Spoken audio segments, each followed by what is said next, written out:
Dear students, this from 78 number page. Some 2 or 3 paras were not recorded properly, so I'm sending this again. Ancient Hindu and Buddhist cosmology pinpoints Mansarovar as the source of 4 great Indian rivers: the Indus, the Ganges, the Satluj, and the Brahmaputra. Actually, only the Satluj flows from the lake, from the Mansarovar, but the headwaters of the others all rise nearby on the flanks of Mount Kailash. So, Mount Kailash is also said to be the origination place of these 4 rivers. We were within striking distance of the great mountain, and I was eager to forge ahead. The author just wanted to go quickly to Mount Kailash. But I had to wait. Satan told me to go and drink some tea in Hore's only cafe, which, like all the other buildings in town, was constructed from badly painted concrete and had 3 broken windows, and that was the only cafe. The good view of the lake through one of them helped to compensate for the drought.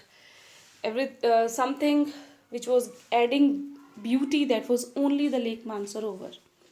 I was served by a Chinese youth in military uniform who spread the grease around on my table and with a filthy rag before bringing me a glass and a thermos of tea. We have seen this at hotels, especially on these places. They just clean the place, our table, but with a dirty cloth. Half an hour later, Satan relieved me from my solitary confinement. Solitary confinement means when you're limited to yourself only, you're sitting lonely. So the author was sitting lonely, but now, after half an hour, Satan also came and joined him, and we drove past a lot more rocks and rubbish westwards, out of town towards Mount Kailash. My experience in Hor came as a stark contrast to accounts I had read of earlier travelers' first encounters with Lake Mansarovar. His experience and whatever he had read in the books about the first experiences at Mansarovar by the people was completely contrasting, opposite. Ikai Kawaguchi, a Japanese monk who had arrived there in 1900, was so moved by the sanctity, purity of the lake that he burst into tears. A couple of years later, the hallowed waters had a similar effect on Sweden, a Swede who wasn't prone to sentimental outbursts.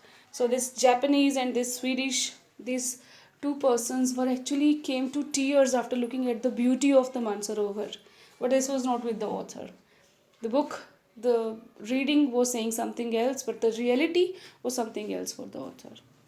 Okay, so for the next, you can see the previous video.